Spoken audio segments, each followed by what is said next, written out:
Hello everyone, स्वागत है आप सभी का आपके अपने यूट्यूब चैनल पर। मैं हूं राकेश चलरैया, आपका अपना एप्टीट्यूड मेंटर। इंग्लिश की इस पूरी लेक्चर सीरीज में मैं आज आपके लिए एक नया और सबसे इंपॉर्टेंट चैप्टर लेकर आ गया हूं, दैट इज नाउन।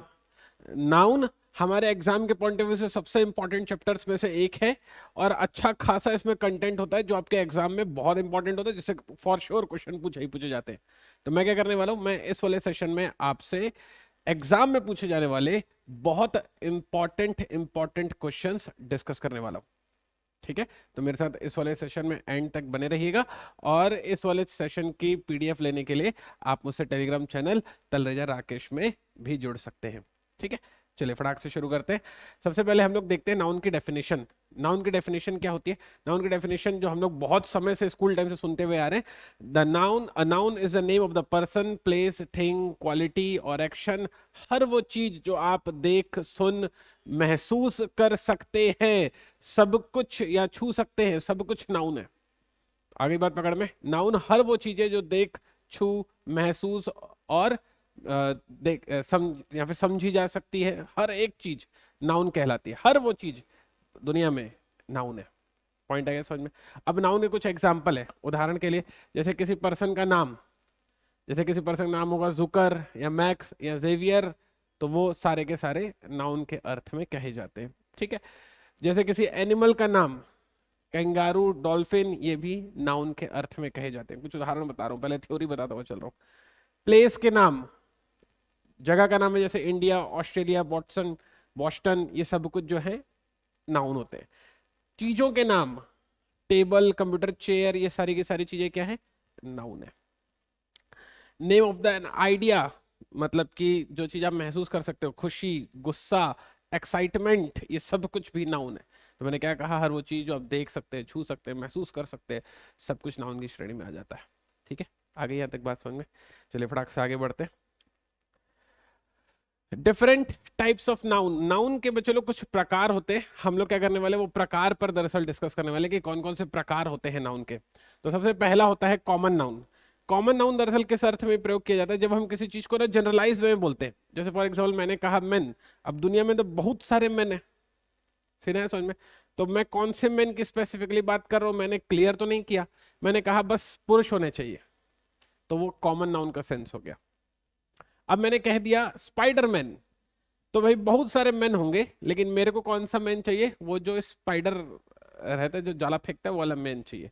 तो मैंने कह दिया स्पाइडरमैन, तो अब मैंने क्या किया, स्पेसिफिक कर दिया, जाला फेंकने वाला चाहिए अपने को, तो वो हो जाएगा प्रॉपर नाउन। तो कॉमन नाउन एक जनरल अर्थ में, ठीक है, प्रॉपर नाउन स्पेसिफिक अर्थ में। कंफर्टेबल? जैसे देखो यहाँ पे मैंने कहा बॉय, अब बहुत सारे लड़के होंगे, लेकिन कौन सा लड़की की बात चल रही है, मैंने क्लियर तो नहीं किया, तो कॉमन सेंस में। गर्ल, बहुत सारी लड़कियां होंगी, कौन सी लड़की की बात तो नहीं, कौन सी लड़की की बात की, तो मैंने स्पेसिफिक तो नहीं किया, तो इसलिए टीचर, डॉक्टर, कंट्री। सीना आपको समझ में? प्रॉपर नाउन, प्रॉपर नाउन जब मैं चीजों को स्पेसिफिक कर देता हूं, जैसे फॉर एग्जांपल कंट्री कहा मैंने, अब बहुत सारे देश हैं पूरे वर्ल्ड में, कौन सा वाला देश मैंने स्पेसिफिक तो नहीं किया, लेकिन मैंने कह दिया इंडिया। तो जब मैंने इंडिया स्पेसिफिक कर दिया, तो वो दरअसल आ गया प्रॉपर नाउन में। सीना है आपको समझ में? ठीक। तो जब हम लोग जनरल सेंस में कहते हैं, तो फिर वो कॉमन नाउन होता है, और जब हम लोग स्पेसिफिक सेंस में कहते हैं, तो वो प्रॉपर नाउन होता है। ठीक है। कलेक्टिव नाउन, कलेक्टिव नाउन का अर्थ होता है समूहवाचक संज्ञा। समूहवाचक संज्ञा कहने का ये अर्थ है बच्चे लोग, जब हम लोग ने एक कलेक्शन को एक्सप्लेन करने की कोशिश करते हैं, जैसे फॉर एग्जांपल कि जब बहुत सारे स्टूडेंट मिलते हैं, तो ग्रुप ऑफ स्टूडेंट्स क्लास कहलाती है। तो जो क्लास है वो दरअसल कलेक्टिव नाउन हो गया, है ना? जब बहुत सारे सोल्जर मिलते हैं, तो ग्रुप ऑफ सोल्जर्स आर्मी कहलाती है, तो आर्मी कलेक्टिव नाउन हो गया। सीना है आपको समझ में समूहवाचक संज्ञा क्या होती है? ठीक है। वैसे ही अगला है कॉन्क्रीट नाउन। कॉन्क्रीट नाउन क्या होते हैं? Are the names used for the things. जब हम चीजों के लिए कोई नाम का प्रयोग करते हैं, जैसे उदाहरण के लिए मोबाइल, मोबाइल जो है चीजों के लिए प्रयोग किया जा रहा है, तो जिसके लिए हम लोग उसके लिए टर्म रखेंगे कॉन्क्रीट नाउन। किसी भी चीज के लिए जब कोई नाम रखा जाएगा, तो उसके लिए हम लोग कॉन्क्रीट नाउन शब्द का प्रयोग करेंगे। नेक्स्ट है abstract noun. Abstract noun are exact opposite to concrete nouns. These are the names given to an idea, condition and quality. मतलब ये कि जैसी कोई चीज है जिसको हम लोग महसूस कर सकते हैं, जिसको हम लोग स्थिति बता सकते हैं, या कोई परिस्थिति को हम लोग परिभाषित कर सकते हैं, तो हम लोग उससे एब्स्ट्रैक्ट नाउन मतलब भाववाचक संज्ञा में काउंट करते हैं। जैसे खुशी है, हैप्पीनेस है, हैप्पीनेस को मैं छू नहीं सकता लेकिन महसूस कर सकता हूँ, तो हैप्पीनेस जो है एब्स्ट्रैक्ट नाउन में काउंट हो जाएगी, भाववाचक संज्ञा में काउंट हो जाएगी। गुस्सा है वो भी भाववाचक संज्ञा में आ जाएगा। सीना है आपको समझ में? सच्चाई, पेट्रियोटिज्म मतलब वो क्रांतिकारी वाली भावना भी एब्स्ट्रैक्ट नाउन में आ जाएगी। ठीक, अगला है मटेरियल नाउन। देखो बहुत सारे मटेरियल हैं, जैसे सिल्वर है, गोल्ड है, आयरन है, तो ये सारे पदार्थवाचक संज्ञाएं कहलाती हैं। तो इन सारी पदार्थवाचक संज्ञाओं के लिए हम लोग मटेरियल नाउन टर्म यूज करते हैं, जिसमें हम लोग पदार्थों का प्रयोग करते हैं, जैसे सिल्वर, गोल्ड, आयरन वगैरह वगैरह वाली चीजें। ठीक है, ओके, यहां तक अपन लोग। अगला है काउंटेबल नाउन। काउंटेबल नाउन क्या होते होंगे? काउंटेबल नाउन मतलब होता है संख्यावाचक संज्ञा, मतलब कि हर वो चीज जिसको आप गिन सकते हो, या इसको गणनीय संज्ञा भी कहा जाता है। तो हर वो चीज जिसको आप गिन सकते हो उसे हम लोग काउंटेबल नाउन की श्रेणी में लेकर आएंगे। जैसे कुर्सियां रखी हुई है तो गिन के बता दोगे 100 कुर्सियां रखी हुई हैं, लेकिन मैं बोलूंगा मेरे सर के बाल, तो गिन के बता दोगे मेरे सर पे कितने बाल है। पॉइंट आ रहा है आपको समझ में? तो जो चीजें आप गिन सकते हो वो काउंटेबल नाउन में आएगा, और जो चीजें आप नहीं गिन पाते होते होगे, जैसे फॉर एग्जाम्पल कि भाई जब आप चावल लेने जाते हो तो जो चावल के जो दाने हैं वो तो गिन कर नहीं बताते हो कि 10,000 दाने दे दो। आप क्या करते हो, तौल में लेते हो कि 1 किलो दे दो, उसमें कितने भी दाने आए। सीना है आपको समझ में? तो चावल के दाने नहीं गिन सकते, अनकाउंटेबल में आ जाएगा। आ गई बात पकड़े बच्चों को? ठीक है, जैसे अनकाउंटेबल में सॉइल है, मिट्टी है, शुगर है, सॉल्ट है, इन सब को हम लोग नहीं गिन सकते हैं ना। उस नमक के दानों को हम लोग नहीं गिन सकते। बैठेंगे गिनने तो किसी ना किसी दिन गिन ही डालेंगे, लेकिन हम लोग गिनते नहीं है, ऐसी वाली बात है। ठीक है, तो अब ये मैंने आपको दो चीजें बता दी। एक तो मैंने आपको नाउन की डेफिनेशन बताई, ठीक है, आई होप आपको चीजें क्लियर हुई होंगी। और दूसरा, मैंने आपको नाउन की डेफिनेशन बताने के साथ में नाउन के टाइप भी बता दिया। आ गई बात पकड़ में? अब नाउन की डेफिनेशन और नाउन का टाइप दोनों एक्सप्लेन कर देने के बाद मैं नाउन का एक सेक्शन पूरा स्टार्ट करने वाला हूं, वो है नाउन एंड नंबर। देखो नाउन ना अलग अलग टाइप के होंगे। जैसे एक होता है नाउन जब हम लोग बॉय का बॉयज बनाते हैं, मतलब कहने का अर्थ यह है कि एक वचन से बहुवचन करते हैं, सिंगुलर से प्लूरल करते हैं।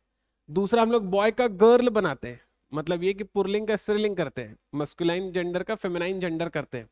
ठीक है आपको समझ में? तो दो तरह की चीजें होती है। कौन कौन सी चीजें होती है? एक तो जब हम लोग बॉय का बॉयज करेंगे, और दूसरा हम लोग बॉय का गर्ल करेंगे। ठीक है, तो अभी जो है ना हम लोग बॉय का बॉयज करने वाले हैं। मतलब कहने का ये अर्थ है कि एक वचन को ना हम लोग बच्चे लोग बहुवचन बनाने वाले हैं। बात आई आपको समझ में? हम लोग क्या करने वाले हैं अभी? अभी हम लोग एक वचन को बहुवचन बनाएंगे। ठीक है, कंफर्टेबल है? चलिए, अब मैं ना बैठ कर ना वो नहीं सिखा रहा हूं आपको कि बॉय का बॉयज होता है, टेबल का टेबल्स होता है, चेयर का चेयर्स होता है, क्लास का क्लासेस होता है। बैठकर वो नहीं सिखा रहा हूं आपको। मैं ये मान के चल रहा हूं कि इतना इंग्लिश आपको आ जाती है कि एक वचन का बहुवचन मतलब कि सिंगुलर का प्लूरल कैसे बनाया जाता है, इतना आपको आ जाता है। मैं सीधा उस पर आपको क्वेश्चन प्रैक्टिस करवा रहा हूँ कि एग्जाम में ना इस वाली चीज पर क्वेश्चन किस तरीके से आएंगे, मैं सीधा आपको वो प्रैक्टिस करवा रहा हूँ। ठीक है, तो हम लोगों को क्या करना है, हम लोग को बहुत इत्मीनान से बैठकर एग्जाम में नाउन एंड नंबर पर जिस तरह के क्वेश्चन पूछे जाते हैं ये मुझसे सीखने की कोशिश करनी है, और यही चीज आपके एग्जाम के पॉइंट से इंपॉर्टेंट है। इधर उधर की बातें नहीं करके सीधा वो पढ़ा रहा हूँ जो आपके एग्जाम में पूछा जाएगा। तो चलो फटाक से शुरू करते हैं। क्वेश्चन नंबर 1 कहता है ही नोज 5। अब ऑप्शन में लिखा हुआ है अल्फाबेट या अल्फाबेट्स। सीन है आपको समझ में? अब आपको ना दोनों की मीनिंग समझनी पड़ेगी। कभी कभी क्या होता है कि जब हम लोग ना किसी संज्ञा में एस या ई एस लगाते हैं तो उनके ना अर्थ बदल जाते हैं। बात आई समझ? मैंने क्या कहा? कभी कभी जब हम लोग किसी संज्ञा में एस या ई एस लगाते हैं तो उनके अर्थ बदल जाते हैं। जैसे मैं एक उदाहरण लेकर बताता हूँ, आप समझ जाओगे मेरी बात, मैं जो कहने की कोशिश कर रहा हूँ। देखो, जैसे मैंने कहा SWEET स्वीट, और एक शब्द मैंने कहा SWEETS स्वीट्स। अब आप अगर गौर करोगे तो मैंने एक शब्द उठाया है स्वीट, जिसमें दरअसल मैंने सिर्फ एक एस ही एक्स्ट्रा जोड़ा है। आप अगर गौर करेंगे तो आपको ये पता चलेगा, है ना? लेकिन आप अगर थोड़ा सा गौर करो तो अपने इन दोनों की मीनिंग ही बदल गई है। कैसे? अगर मैं कहता हूं यू आर स्वीट, तो जिसका सेंस होता है आप बहुत मीठे हैं। मतलब आप मीठे हैं, मतलब ये कहने की कोशिश कर रहे हो कि आप सामने वाले का व्यवहार बता रहे हो कि आपका जो व्यवहार है वो बहुत सॉफ्ट है। लेकिन जब आप स्वीट्स वर्ड यूज करते हो, जिसका अर्थ होता है दरअसल मिठाइयाँ। अब मिठाइयाँ क्या होती हैं? वो जो आप दुकान जाते हो खरीदने के लिए, सीन है आपको समझ में? तो देखो, जैसे ही मैंने एस लगाया तो उसकी ना मीनिंग बदल गई। पता चला आपको? सीन है आपको समझ में? तो बस मैं यही वाली बात कहने की कोशिश कर रहा हूँ कि एग्जाम में ना दरअसल क्या होता है कि ऐसे पर्पसली शब्द लिए जाते हैं जो कि ना अपने आप में थोड़ा सा यूनिक क्वालिटी रखते हैं। जैसे इसमें यहाँ लिया हुआ अल्फाबेट। अब अल्फाबेट का प्लूरल अल्फाबेट्स होता है, लेकिन अगर आपने एक दूसरा भी अर्थ होता है अल्फाबेट्स का, भाषाओं के अर्थ में। अल्फाबेट दरअसल वो ए बी सी डी अंग्रेजी वर्णमाला के 26 वर्ण होते हैं। सीन है आपको समझ में? तो अल्फाबेट क्या है? वो वर्ण है। लेकिन जब अल्फाबेट्स लगाओगे तो बहुत सारे अल्फाबेट्स नहीं होंगे, एबीसीडी 4-5 तो नहीं हो जाएगा। अल्फाबेट्स का अर्थ क्या होता है? अल्फाबेट्स का अर्थ होता है भाषाओं के अर्थ में। तो यहां पर पता है वो क्या कहने की कोशिश कर रहा है कि वो 5 वर्ण जानता है, ये नहीं कह रहा है वो कह रहा है कि वो 5 भाषाएं जानता है, ये कह रहा है वो। और मैंने क्या बताया कि अल्फाबेट्स दरअसल किसको बताता है? वो भाषाओं को बताता है। ठीक है, तो यहां पर जो राइट आंसर होगा वो होगा अल्फाबेट्स। आपको ये समझना पड़ेगा। ठीक है, वो 5 भाषाएं जानता है, उसका सेंस ये बन रहा है। नेक्स्ट है हर डैश नीड्स कटिंग। उसके बालों को कटिंग की जरूरत है। अब उसके बालों को कटिंग की जरूरत है तो मैंने तो दरअसल प्लूरल प्लूरल ही बात कह दी, हेयर्स होना चाहिए था। लेकिन क्योंकि हेयर एक सिंगुलर अनकाउंटेबल नाउन है, मैंने बताया था ना अनकाउंटेबल क्या होता है, ऊपर बताया था बेबी। तो क्योंकि हेयर एक सिंगुलर अनकाउंटेबल नाउन है, इसी वजह से उसका हेयर का हेयर्स नहीं बन सकता। तो अपने दिमाग में इस वाली बात को डालो। क्या बोला मैंने? जितने भी सिंगुलर अनकाउंटेबल नाउन होंगे, मतलब कि जितने भी अगणनीय संज्ञाएं होंगी, उनका प्लूरल कभी नहीं बना सकते। मतलब एक शब्द लेता हूं आयरन। आयरन जो है अनकाउंटेबल नाउन है, तो क्योंकि आयरन अनकाउंटेबल नाउन है तो इसका प्लूरल आयरन्स नहीं बन सकता। ये गलत है। आयरन्स टाइप का दुनिया में कोई शब्द नहीं होता है। पॉइंट है आपको समझ में? तो जैसे आयरन अनकाउंटेबल नाउन तो उसका प्लूरल नहीं बना, वैसे ही हेयर भी अनकाउंटेबल नाउन है, इसका भी प्लूरल नहीं बनेगा। तो हेयर्स टाइप का नहीं यूज होता है कोई टर्म। तो हेयर इसका सही जवाब होगा। हर हेयर नीड्स कटिंग, उसके बालों को कटिंग की जरूरत है। लेकिन ना कभी कभी किसी विशेष अर्थ में हेयर्स शब्द भी प्रयोग कर लिया जाता है। कैसे? जैसे मैं बोलता हूं कि तुम्हारे ना 2 बाल सफेद हो गए, दिखाई दे रहा है। तुम्हारे 2 बाल, जैसे एक इस तरफ है एक इस तरफ है, तुम्हारे 2 बाल सफेद हो गए हैं, तो मैं क्या बोलूंगा? Your 2 hairs appearing white. Point है आपको समझ में? तो मतलब मैं ये कहने की कोशिश कर रहा हूँ, जरा इस वाली बात को समझना आप इत्मीनान से। मैं वाली बात कहने की कोशिश कर रहा हूँ कि ना जब हम लोग ना गिनना चाहें इन सारी चीजों को, जैसे बाल हो गया है ना, और क्या कहते हैं चावल के दाने हो गए, तो बैठकर गिन सकते हैं कि 10 दाने हैं, लेकिन गिनते नहीं है। लेकिन जब आप गिनो तो उस स्थिति में हम लोग उसको प्लूरल फॉर्म में यूज कर सकते हैं। तो हेयर्स कब यूज करना? जब गिन के बताओ कि 2 ठोक बाल सफेद हो गए। सीन है आपको समझ में? ठीक है, तो इसका सही जवाब होगा हेयर। नेक्स्ट है all the dash was wrong. Information informations, information भी अनकाउंटेबल नाउन है, इस वजह से ये हमेशा सिंगुलर रहता है। Singular uncountable noun, information type का कोई शब्द नहीं होता दुनिया में। तो इस वजह से बच्चे लोग जो राइट आंसर होगा वो हो जाएगा information. All the information was wrong, इस तरीके से कहा जाएगा। ठीक है, आगे आपको बात समझ में? मैं आपको ना एग्जाम के पॉइंट ऑफ व्यू से ना सबसे इंपॉर्टेंट क्वेश्चन प्रैक्टिस करवा रहा हूँ, और थोड़ा सा हिम्मत करके आपको मेरे साथ बैठे और इन चीजों को सीखने की कोशिश करना है। इधर उधर की चीजों में समय नहीं खराब करना है, थोड़ा सा पेशेंटली मुझे सुनो कि ये सारी चीजें कैसे यूज किए थे, ताकि एग्जाम में इनसे डील कर पाओ। वहां पेपर देने जाओगे, बैठे नहीं रहना है हम लोगों को कि यार इसका मैं क्या करूं। अब बात आ रही है आपको समझ में? ठीक है, चलते हैं क्वेश्चन 4 की तरफ। क्वेश्चन 4 हमसे क्या कहता है? The dash can not live without water. अब वहां में लिखा हुआ है फिश और लिखा हुआ है फिशेस। हम लोग ने इस वाली बात को ना स्कूल में सीख रखा है कि ना कुछ ऐसे टर्म होते हैं जिनका ना प्लूरल नहीं बनता है। जैसे फॉर एग्जाम्पल आपने देखा होगा डियर। डियर मतलब होता है हिरण, तो डियर का डियर ही रहता है। शिप, शीप का शीप ही रहता है। डजन, डजन का डजन ही रहता है। वैसे ही एक शब्द होता है फिश, फिश का फिश ही रहता है, उसका प्लूरल नहीं बनता है, सुना होगा मेरे ख्याल से आपने। तो यहां पर द फिश आएगा, बिल्कुल आएगा, लेकिन फिशेस भी ना एक विशेष अर्थ में प्रयोग किया जाता है, वो भी आपको पता रहे। जो फिशेस है ना, दरअसल यूज किया जाता है मछलियों की वैरायटी के रूप में। तो जितनी भी अलग अलग टाइप की मछलियां होंगी उन सभी के लिए फिशेस शब्द का प्रयोग किया जाता है। अगली बात पकड़ में, ठीक है। नेक्स्ट है 5 kilometre is a long distance. अब देखो वो कह रहा है कि जो 500 या 100 किलोमीटर एक लंबा डिस्टेंस है, क्योंकि यहां पर अ लगा दिया है ना, तो मतलब मैं इस वाली बात को ऐसे समझूंगा, ये वाली बात सच है कि कभी भी अगर काउंटेबल नाउन लगता है तो उसके बाद में हमेशा हम लोग प्लूरल टर्म का यूज करते हैं। जैसे फॉर एग्जाम्पल मैं कहता हूं 1 बॉय, लेकिन जब मेरे को कहना होगा 5 तो मैं कहूंगा बॉयज, तो देखो यहां पर एस लग जाएगा अपने आप। ये बात सच है कि जब काउंटेबल नाउन यूज होता है 2 3 4 5, मतलब जो काउंटेबल टर्म यूज होता है, कार्डिनल एडजेक्टिव बोलते हैं इसको, 2 3 4 5 जब यूज होता है तो उसके बाद हमेशा जो नाउन है प्लूरल होना चाहिए। हंड्रेड्स यहां पर लगना चाहिए था, हंड्रेड्स लगना चाहिए था, लेकिन नहीं लगेगा। क्यों नहीं लगेगा सर? क्योंकि वो एक डिस्टेंस के रूप में उसको ले रहा है। मतलब कि जैसे मैं कहता हूँ ना यार इतना दूर जाना पड़ेगा, तो जाओगे देखिए बार में ना, मतलब वो एक डिस्टेंस के फॉर्म में लेगा, इसलिए 100 इसका सही जवाब होगा, ठीक है। नेक्स्ट है Veena likes the dash of mother India. Music इसका सही जवाब होगा। म्यूजिक्स टाइप का दुनिया में कोई शब्द होता ही नहीं है। म्यूजिक एक सिंगुलर अनकाउंटेबल नाउन है जिसका प्लूरल नहीं बनाया जा सकता। Veena likes the music of mother India, ऐसा सेंस इसका बनेगा। क्वेश्चन नंबर 7 पर हम लोग चल रहे हैं। क्वेश्चन नंबर 7 कहता है the Himalaya dash Himalayas lie on north of India. अब जरा इस वाली चीज को आप समझने की कोशिश करना जो मैं कहने की कोशिश कर रहा हूं। हिमालय क्या है पता है? हिमालय जो है ना पर्वतों का श्रेणी है, तो पर्वतों की श्रेणी के लिए दरअसल हिमालय शब्द का प्रयोग किया गया है।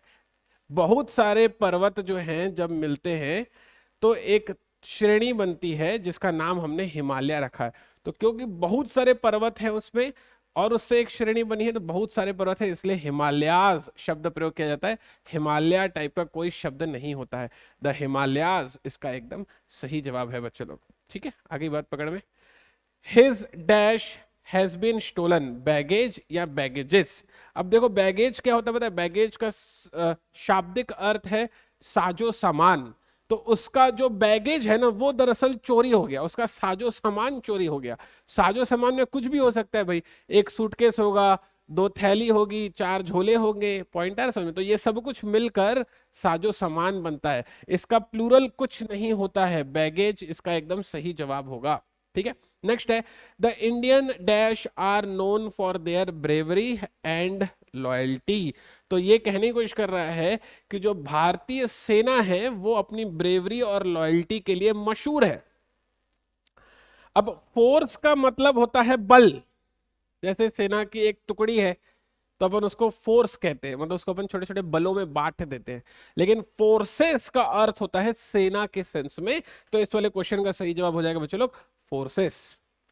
आई पॉइंट समझ में? यहाँ तक ओके अपन लोग, ठीक है। चलिए आगे बढ़ते हैं, चलते हैं नेक्स्ट वाले क्वेश्चन पर। क्वेश्चन नंबर 10 सुनते हैं। क्वेश्चन नंबर 10 कहता है the earthquake is a natural phenomenon phenomena. अब आपको इस वाली चीज को समझना पड़ेगा कि ये फिनोमिनन और फिनोमिना क्या चीज होती है, जरा समझो। फिनोमिनन का सेंस होता है घटना और फिनोमिना का सेंस होता है घटनाएं। तो मतलब ये जो फिनोमिनन है ये सिंगुलर है और जो फिनोमिना है ये दरअसल प्लूरल है। इन सारे शब्दों का सिंगुलर प्लूरल आपको पता होना चाहिए। मैं इन सारे शब्दों का सिंगुलर प्लूरल बताने के लिए वीडियो रिकॉर्ड कर रहा हूं बच्चों के लिए। पॉइंट है आपको समझ में? तो आपको ना मेरे साथ इन सारे बेहतरीन बेहतरीन शब्दों को सीखना है कि फिनोमिनन सिंगुलर होता है, फिनोमिना प्लूरल होता है। मजा आ गया, मस्त बात जानने को मिली। अगर बढ़िया लगा हो तो चैट सेक्शन में टाइप कर दो कि हाँ सर कुछ नया सीखने को मिला, आज मजा आ गया। लगे एक लाइक बटन पे हिट कर देना। ऐसी कोई बात जो नहीं सीखने को मिली, मजा नहीं आया, लिख भी दो कि सर आज मजा नहीं आया, कुछ और करेंगे अपन लोग। पॉइंट है समझ? मतलब मैं कहने की कोशिश कर रहा हूँ कि कुछ ना कुछ हम लोग को एक्टिविटी करनी है। अगर कोई चीज अच्छी लगी है तो बिल्कुल बताओ कि अच्छी लगी है। कोई चीज अगर अच्छी नहीं लगी है तो मुझे सजेस्ट करो ताकि मैं उस चीज को इंप्रूव कर सकूं। थोड़ा सा अपने को एक्टिव पार्टिसिपेशन बना के रखना है, ठीक है। तो यहां पर लिखा हुआ अ मतलब एक, एक इसलिए लूंगा singular. The hunter shot 3 deer या डियर्स। अब देखो मैंने अभी बताया था कि जब भी कार्डिनल एडजेक्टिव होता है, जब भी गिनती लगाई जाती है 1 2 3 4 5 वाली, तो इन सारी गिनतियों के लिए हमेशा हम लोग प्लूरल टर्म का प्रयोग करते हैं। लेकिन जो डियर है वो दरअसल डियर का डियर ही बनता है, उसका प्लूरल नहीं बन सकता, तो इसलिए 3 डियर इसका सही जवाब होगा। ठीक है, नेक्स्ट है the dash of the Himalayas is very fine. अब देखो सीनरीज होगा या सीनरी होगा, हमेशा ध्यान रखना, अगर आप किसी को सीनरी बनाने के लिए कहोगे तो वो क्या बनाएगा, 2 पहाड़ बनाएगा, है ना, बीच से नदी निकाल देगा, ऊपर सूरज चमका देगा, यहाँ पे बीच बना के आपको बैठा देगा। तो सीनरी हमेशा यही होती है, और दुनिया में कोई सीनरी है ही नहीं। तो सीनरी क्योंकि हमेशा इसी टाइप की बनती है, अब जरा इस वाली बात को समझना, तो इसके लिए हम लोग हमेशा सीनरी ही शब्द प्रयोग करते हैं। सीनरीज टाइप का दुनिया में कोई शब्द नहीं होता है। सीनरी इसका एकदम सही जवाब होगा, सीनरीज कोई शब्द नहीं होता। ठीक है, कंफर्टेबल। चलिए चलते हैं हम लोग नेक्स्ट वाले क्वेश्चन की तरफ। अगला वाला क्वेश्चन क्या कहता है देखने की कोशिश करते हैं। अगला वाला क्वेश्चन कहता है the room is full of dash furniture या फर्नीचर्स। अब देखो फर्नीचर का सेंस क्या है, फर्नीचर का सेंस है कि भाई एक पलंग है, हाँ, एक सोफा है, 2 कुर्सी है, सीन है समझ में, तो ये सब कुछ मिलकर जो है फर्नीचर कहलाता है। ठीक, अब मैंने आपको क्या कहा कि सब कुछ मिलकर फर्नीचर कहलाता है। फर्नीचर टाइप का दुनिया में कोई शब्द नहीं होता है, जो शब्द होता है वो फर्नीचर ही होता है। ठीक है, जिसमें सब कुछ आ जाता है, तो इसका सही जवाब है फर्नीचर। ठीक, next the dash are grazing in the field. Cattle या कैटल्स, फिर से जैसे डियर का डियर ही होता है वैसे कैटल का भी कैटल ही होता है। कैटल्स टाइप का शब्द हम लोग यूज नहीं करते, कैटल इसका सही जवाब होगा। ठीक है, next the dash were given to the poor. देखो जो गरीब है ना, हम लोग उन्हें ना दरअसल मदद करने के तौर पर हम लोग भिक्षा देते हैं, है ना, तो भिक्षा के लिए शब्द है आलम्स। आलम्स इसका एकदम सही जवाब हो जाएगा। ठीक, कंफर्टेबल। चलिए चलते हैं नेक्स्ट वाले क्वेश्चन की तरफ। क्वेश्चन नंबर आ रहा है 16। क्वेश्चन नंबर 16 कहता है बच्चे लोग 40 dash are grazing in the field. Sheep या शीप्स, मैंने बताया था शीप्स टाइप का कोई शब्द नहीं होता, शीप इसका एकदम सही जवाब हो जाएगा। नेक्स्ट है he gave here 5 dash rupees. 100 या हंड्रेड्स, हंड्रेड्स यूज नहीं होता है, 100 यूज होगा, इसका मतलब ये कि उसने यहाँ पर 500 रुपए दिए। We enjoy the dash of kids. Poetry या पोइट्रीज, पोइट्रीज नहीं होता है, पोइट्री इसका सही जवाब हो जाएगा। किड्स दरअसल एक कवि का नाम है, जैसे हमारे में कबीर है ना, वैसे वहां पर किड्स हुआ करते थे। ठीक है, विदेशों में। नेक्स्ट है अपने पास क्वेश्चन नंबर 19। फोकस बना के रखना, थोड़ा सा पेस मेंटेन कर रहा हूं, फटाफट चीजों को कंप्लीट कराने की कोशिश कर रहा हूं बच्चों के लिए। Are dash should use the protect one's eye from the sun. अब देखो गॉगल होगा या गॉगल्स होगा, अब जरा बात को समझना। ऐसी कोई भी चीज जिसमें 2 होता है, जैसे गॉगल में 2 चीजें होती है, कैची सीजर में 2 चीजें होती है, ट्राउजर में 2 होता है, दोनों तरफ ऐसे पैर डालते हो ना, तो ऐसी कोई भी चीज जिसमें से 2 चीजें जुड़ी हुई रहती हैं, तो उसके लिए हम लोग हमेशा एस वाला टर्म यूज करते हैं। गॉगल नहीं होता है, हमेशा गॉगल्स होता है। ठीक है, ओके हम लोग यहां तक। नेक्स्ट है his dash have been stolen from the waiting room. उसकी वेटिंग रूम से सामान चोरी हो गया है। बिलोंगिंग होगा या बिलोंगिंग्स होगा, आप जरा बात को समझना। बिलोंगिंग हम लोग उस चीज के लिए यूज करते हैं जो चीज आपसे संबंधित होती है, जैसे for example I belongs to Chhattisgarh, तो मैं छत्तीसगढ़ से संबंधित हूं या मैं छत्तीसगढ़ से संबंध रखता हूं, तो मैं उसके लिए बिलोंग शब्द का प्रयोग करता हूं। लेकिन जब मैं बिलोंगिंग्स वर्ड का यूज करता हूं तो वो सारी चीजें जो मुझसे संबंधित है वो काउंट होती है उसमें। सीन आपको समझ, तो बिलोंगिंग्स क्या कन्वे करता है, उन सारी चीजों को कन्वे करता है, तो उसकी सारी चीजें वेटिंग रूम से चोरी हो गई, ये वो कहने की कोशिश कर रहा था। नेक्स्ट है convey my best dash to your parents. अपने माता पिता को मेरी शुभकामनाएं देना, ऐसे कहा जाता है। थैंक्स एंड रिगार्ड्स लिखा जाता है ना हमेशा। रिगार्ड तो जैसे इट इज रिगार्डिंग मी, तो कोई चीज जो तुमसे समझ आप उसके लिए रिगार्डिंग वर्ड यूज करते हो। रिगार्ड्स शुभकामनाओं के सेंस में होता है, रिगार्ड्स इसका सही आंसर होगा। ठीक है, शाबाश, बढ़िया। नेक्स्ट वाला क्वेश्चन है 21 क्वेश्चन हो गए बच्चे लोग, फटाफट फटाफट फटाफट। क्वेश्चन नंबर 22, क्वेश्चन नंबर 22 कहने की कोशिश कर रहा है everyone gets the fruits of his dash doing या डूइंग्स। देखो डूइंग तो एक वर्ब है, मैंने आपको पढ़ाया था इसके पहले वर्ब में, है ना, डूइंग एक वर्ब है। डूइंग्स क्या होता है? डूइंग्स होता है आपके कर्म, जो भी आप कर्म करोगे उसका फल आप भोगोगे, ठीक है। तो इसका जो सही जवाब है डूइंग्स, ऐसा, ठीक है। नेक्स्ट है, एस वाला राइट है ना इसमें, ये वाला राइट है। नेक्स्ट है, mister Prasad is not satisfied with his dash earning या अर्निंग्स। देखो अर्निंग शब्द नहीं होता है, अर्निंग्स ही शब्द होता है। सीना है आपको समझ में? इसका मतलब होता है इनकम, आय।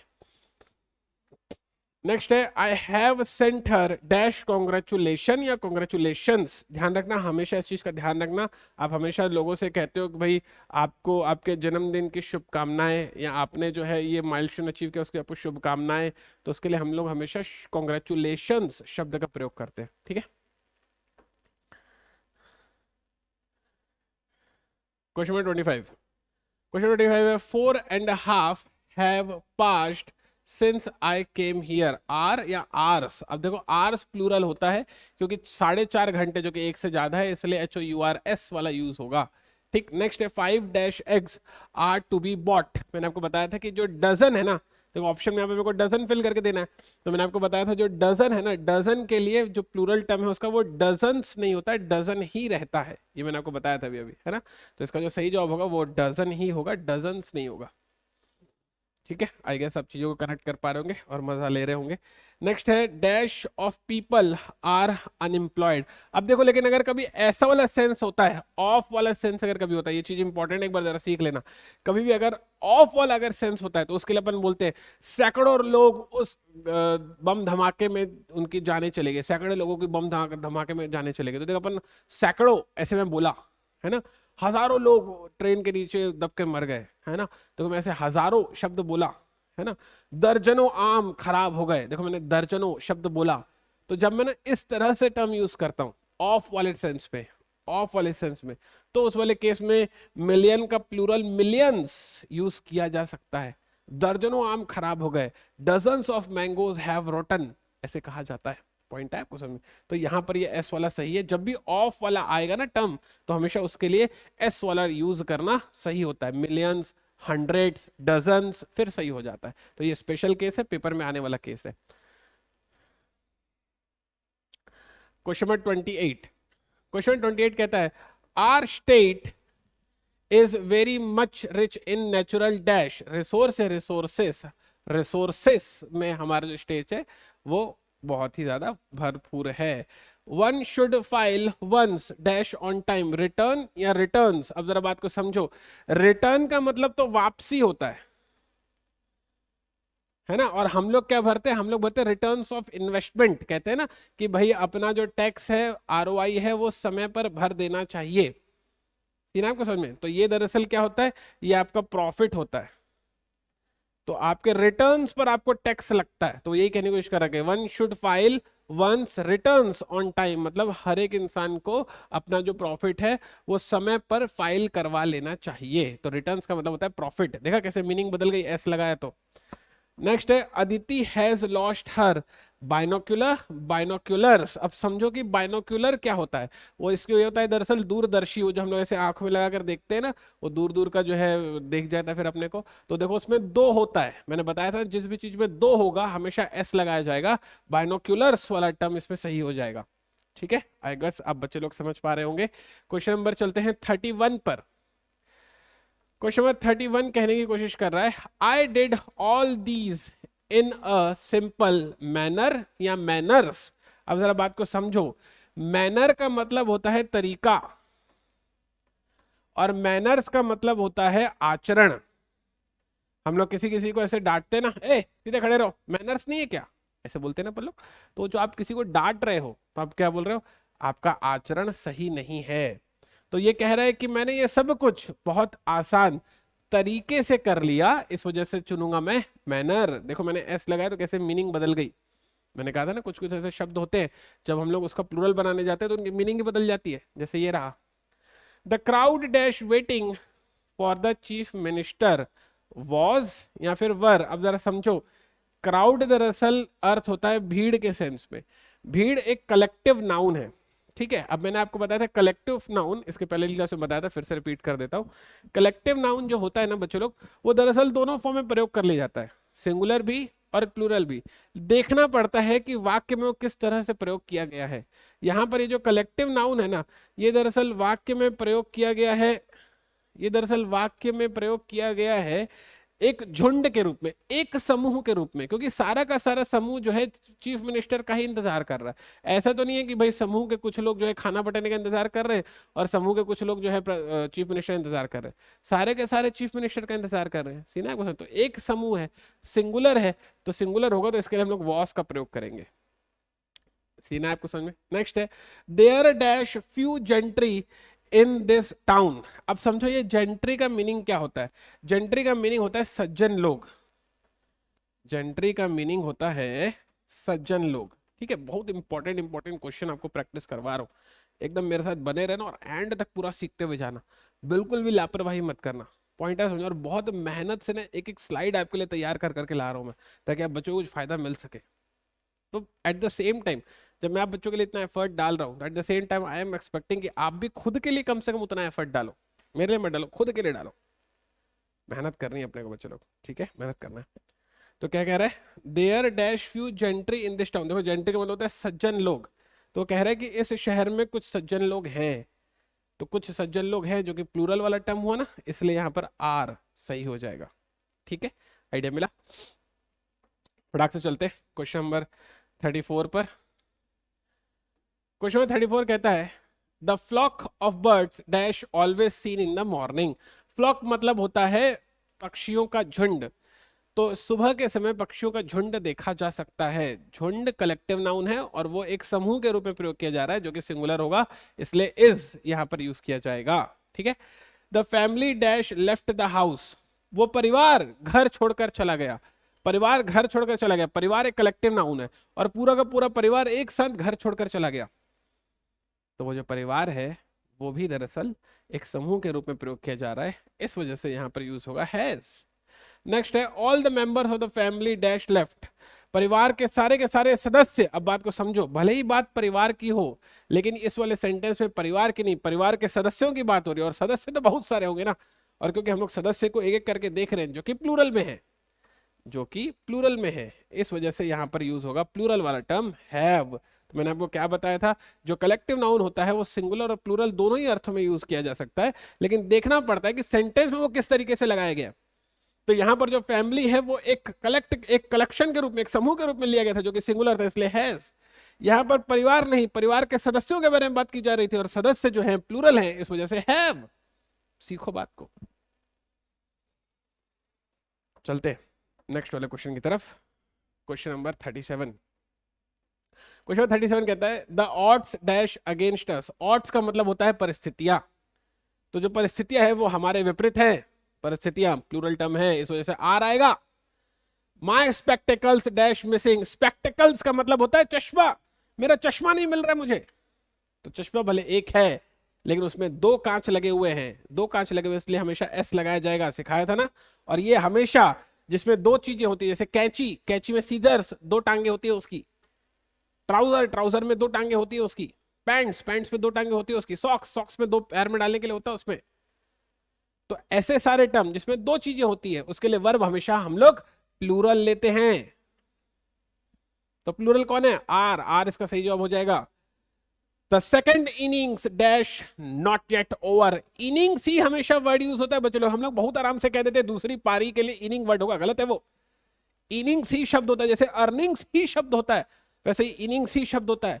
तो ये कहने की कोशिश कर रहा है दूसरी पारी, ये सिंगुलर है, भले इसमें एस क्यों नहीं लगा हुआ, ये सिंगुलर है। जैसे फिजिक्स है, अब फिजिक्स को यहां पर एस लगा हुआ, तुम बोलते हो क्या प्लूरल है? नहीं ना, वो एक शब्द है।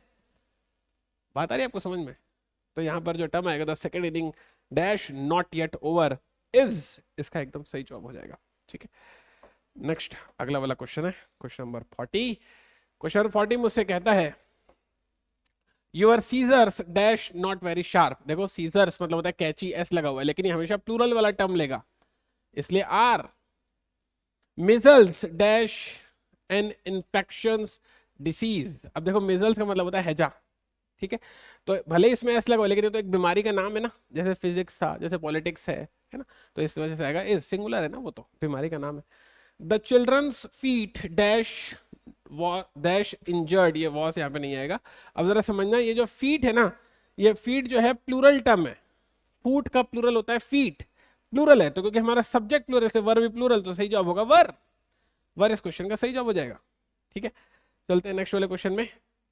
Question number 43। आई गेस आप बच्चे लोग मेरे साथ बने हुए हैं और बढ़िया तरीके से मेरे साथ सीखने की कोशिश कर रहे हैं। एकदम इंपॉर्टेंट क्वेश्चन करा रहा हूं, पेपर में सीधा यही क्वेश्चन आएंगे तुम्हारे, तुम पेपर देकर आओ फिर देखना।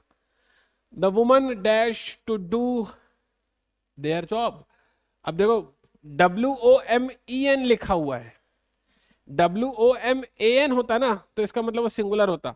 WOMEN लिखा हुआ है ना, इसका मतलब कि वो प्लूरल है। आई बात समझ में?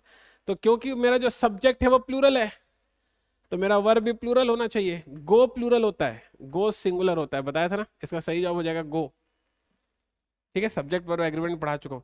This deer dash beautiful horn. अब देखो यहाँ पे दिस लिखा हुआ है, ये सिंगुलर प्लूरल दोनों अर्थ में डियर ही रहता है, लेकिन मेरे को इससे समझ में आ गया कि ये सिंगुलर अर्थ में लिया गया है, क्योंकि DHESE प्लूरल होता है। तो अगर दीज लिखा होता तो मैं कह देता कि अच्छा ये प्लूरल होने वाला है, लेकिन THIS लिखा हुआ है, THIS सिंगुलर, सिंगुलर लिखा हुआ है, इसलिए यहां पर आएगा हैज। ठीक है, नेक्स्ट है फिश डैश इन वाटर। अब जरा समझना, ये जो फिश है ना, फिश का प्लूरल भी फिश ही होता है, लेकिन जब भी फिश इस तरह के शब्द लिए जाते हैं, डियर, फिश, इस तरह के शब्द जब प्रयोग किए जाते हैं, तो हमेशा जो वर्ब होता है वो प्लूरल लिया जाता है। इसका आंसर होगा स्विम, SWIM वाला, स्विम इसका सही जवाब होगा। ठीक है, question number 46। Hard work dash fruit. अब हार्ड वर्क दरअसल सिंगुलर अनकाउंटेबल नाउन है, इस वजह से आएगा बियर्स फ्रूट। ठीक है, वर्क सिंगुलर अनकाउंटेबल नाउन होता है, सिंगुलर होता है इसलिए वर्ब भी सिंगुलर डाला। Politics dash a vital role in village life. Politics singular है इसलिए सिंगुलर वर्ब डालूंगा, प्लेज इसका सही जवाब हो जाएगा। What dash the criteria for selection. अब जरा समझना, क्राइटेरिया एक प्लूरल टर्म होता है, क्राइटेरियन एक सिंगुलर टर्म होता है।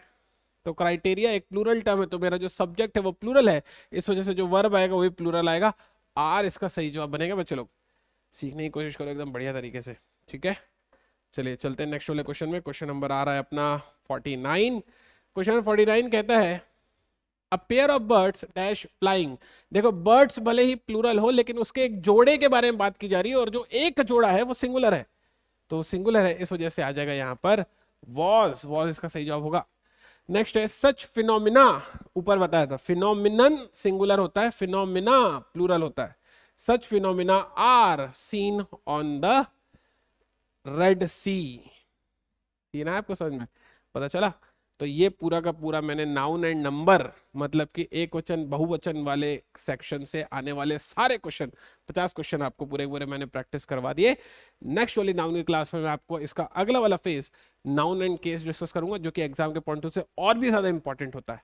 तो मिलते हैं नेक्स्ट वाले चैप्टर नाउन एंड केस में, तब तक अपना ख्याल रखिएगा।